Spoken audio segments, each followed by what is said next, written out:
अस्सलाम वालेकुम स्टूडेंट्स। आज हमारा जो टॉपिक है वो है डीएनए रेप्लिकेशन इन प्रोकैरियोट्स। ठीक है।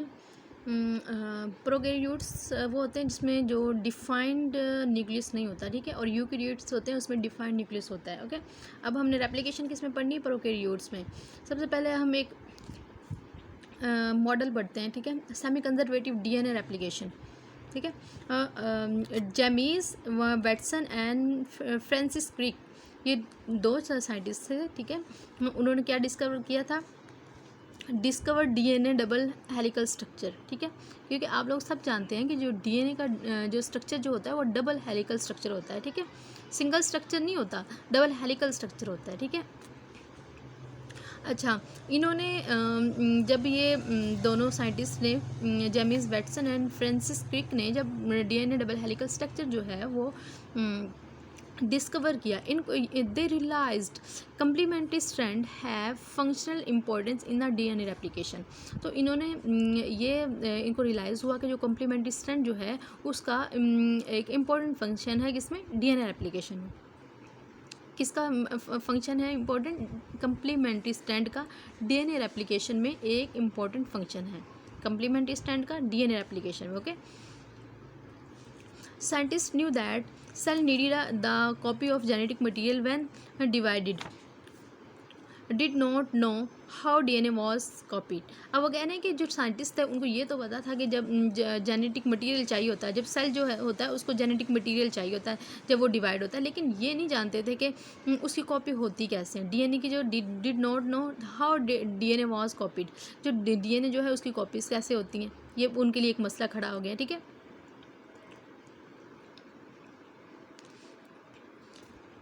Watson and Crick propose that two strand in parental DNA molecule are separate.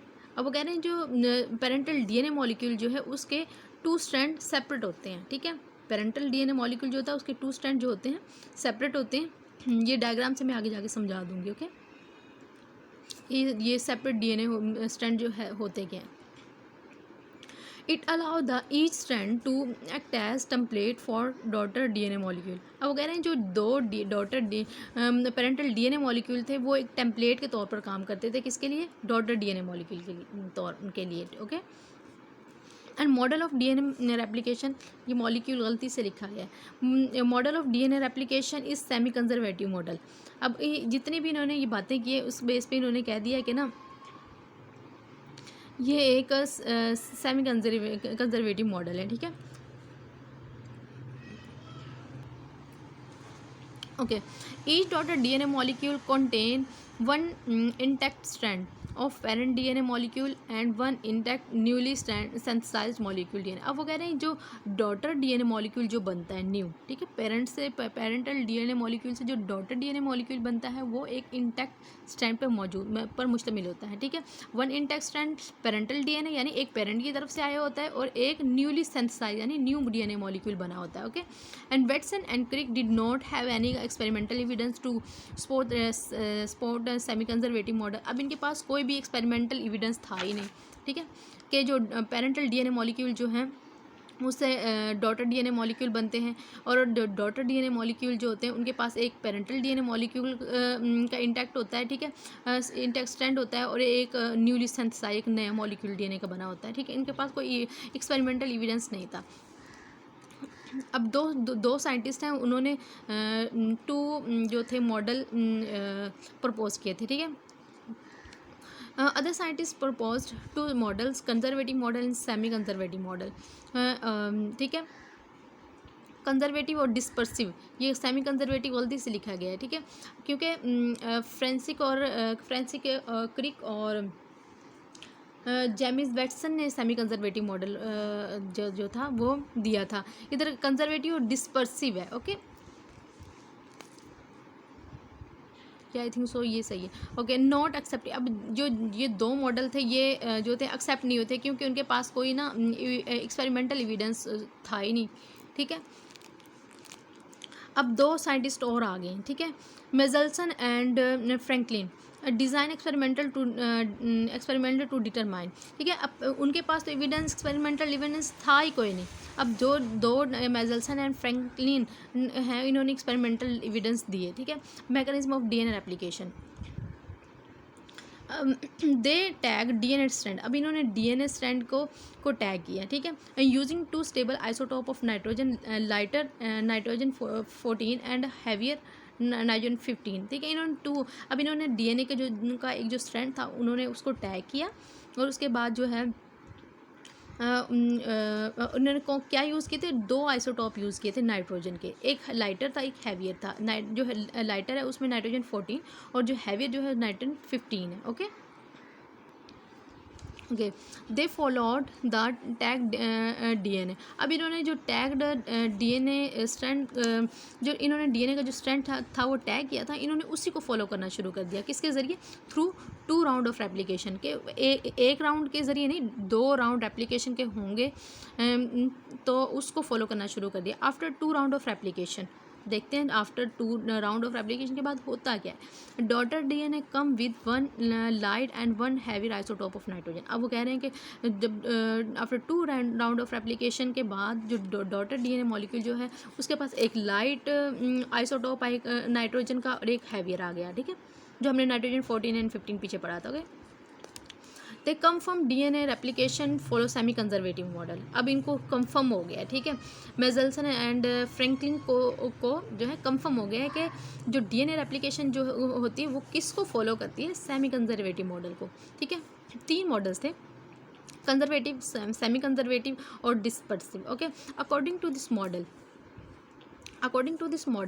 यानी सेमी कंजर्वेटिव मॉडल के according each strand of parental DNA molecule serve as template, अब वो कह रहे हैं जो ईच पेरेंटल डीएनए मॉलिक्यूल, देखो पेरेंटल डीएनए मॉलिक्यूल वो एक टेम्पलेट के तौर पर काम करता है। It produce new complementary daughter strand, ठीक है, थोड़ा सा मुश्किल है लेकिन ये इंटरेस्टिंग है बहुत, ठीक है, कॉम्प्लिकेटेड करके लिखा हुआ, लेकिन अगर इसको इंटरेस्टिंग बनाएंगे खुद ही इंटरेस्टिंग हो जाएगा। Each strand of parental DNA, अब पेरेंट को रख लो ना, अपने पेरेंट्स को रख लो और आप उनके बच्चे हो, उन खुद को रख लो, ठीक है। हमारे जो ईच पेरेंटल, जिस समझने के लिए each parental DNA molecule serve as template के तौर पर काम करते, प्रोड्यूस कॉम्प्लीमेंट्री डॉटर स्ट्रैंड, ठीक है। The resulting DNA molecule contain a 1 parental strand and 1 daughter strand, अब वो कह रहे हैं जो रिजल्टिंग डीएनए मॉलिक्यूल जो होगा उसके पास एक पेरेंटल डीएनए मॉलिक्यूल होगा, एक डॉटर डीएनए मॉलिक्यूल होगा, ठीक है। अच्छा, ये ना डायग्राम से हम समझते हैं सेमी कंजर्वेटिव मॉडल को, ठीक है। देखो ये पेरेंटल डीएनए पेरेंटल है, ठीक है, ये इसका पेरेंट हो गया, ठीक है, ये पेरेंटल डीएनए मॉलिक्यूल है, और अब उसके बाद जो पेरेंट है उसके 2 डॉटर डीएनए मॉलिक्यूल्स हैं, ठीक है। आफ्टर फर्स्ट रेप्लिकेशन, क्योंकि उन्होंने कहा था 2 राउंड ऑफ रेप्लिकेशन होती है, ठीक है, लेकिन अब सबसे पहले पेरेंटल, उसके पास फर्स्ट रेप्लिकेशन साइकिल में होता है क्या, ठीक है, पेरेंटल डीएनए मॉलिक्यूल का 2 टेम्पलेट बनते हैं, ठीक है।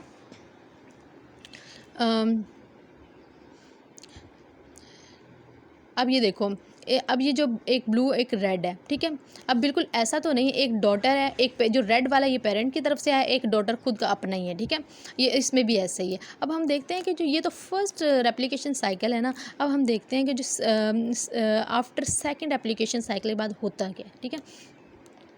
एक जो है बिल्कुल पेरेंटल के जैसा बना है बिल्कुल, ठीक है, और एक जो स्ट्रैंड जो है आफ्टर सेकंड रेप्लिकेशन साइकिल के बाद एक पेरेंट की तरफ से आया हुआ है और एक डॉटर का टेम्पलेट खुद का है, ठीक है।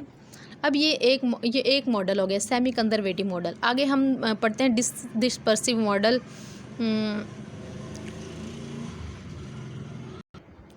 अच्छा, बल्कि हम पहले ये पढ़ लेते हैं कंजर्वेटिव मॉडल, ठीक है। ये मैंने ड्रॉ इस मतलब सीक्वेंस से किए हुए हैं कि सेमी कंजर्वेटिव के बाद कंजर्वेटिव, ठीक है। अब इसमें भी देख लो, कंजर्वेटिव मॉडल जो है इसमें एक पेरेंटल डीएनए मॉलिक्यूल है, ठीक है, और एक बिल्कुल पेरेंट के जैसा है, ठीक है। आफ्टर फर्स्ट रेप्लिकेशन साइकिल के बाद एक बिल्कुल पेरेंट के जैसा है और एक बिल्कुल मतलब उसमें दोनों ही डॉटर जैसे हैं, ठीक है। अब जो आफ्टर क्योंकि ये तो जो कंजर्वेटिव मॉडल और डिस्पर्सिव मॉडल जो थे ये तो एक्सेप्ट ही नहीं होते, क्योंकि इनके पास कोई एक्सपेरिमेंटल एविडेंस नहीं था। जो सेमी कंजर्वेटिव मॉडल है मतलब उनके पास एक्सपेरिमेंटल एविडेंस थे और वो एक्सेप्ट भी हुए थे। अब जो कंजर्वेटिव मॉडल, इसके मुताबिक जो पेरेंटल डीएनए मॉलिक्यूल है वो कह रहे हैं इनमें से एक तो बिल्कुल पेरेंट जैसा होगा, एक बिल्कुल डॉटर जैसा होगा। हालांकि देखो हमारी खुद की जो है कि सेंस नहीं मानती इस बात को।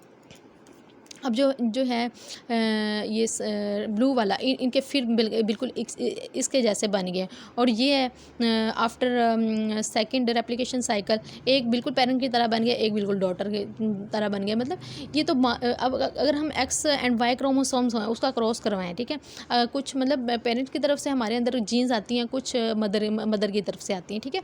लेकिन इसमें तो देखो बिल्कुल ही उल्ट है। खैर इसके पास एक्सपेरिमेंटल एविडेंस नहीं थे, ये रिजेक्ट हो गया था। ओके, अच्छा अब हम पढ़ते हैं डिस्पर्सिव मॉडल। अब ये पेरेंटल डीएनए मॉलिक्यूल है डिस्पर्स, यानी कि कहीं से वो पेरेंट्स के जैसा है और कहीं से वो मतलब डॉटर जैसा है, ठीक है, डिस्पर्स हो जाना, ठीक है। अब ये देख लो आफ्टर फर्स्ट रेप्लिकेशन साइकिल, इसमें डिस्पर्सन देख लो, डिस्पर्स हो गया। अब सेकंड एप्लीकेशन ऑफ साइकिल ये देख लो, ठीक है। अब इसका ये स्टैंड है, ये ऐसे ही बनाना है।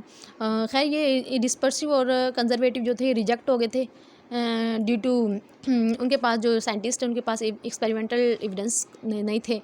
तो खैर ये करने तो है ना, पेपर में जब आएंगे लिखने हैं, और इम्पोर्टेंट है ये MSc पार्ट 1 में आया हुआ था हमें।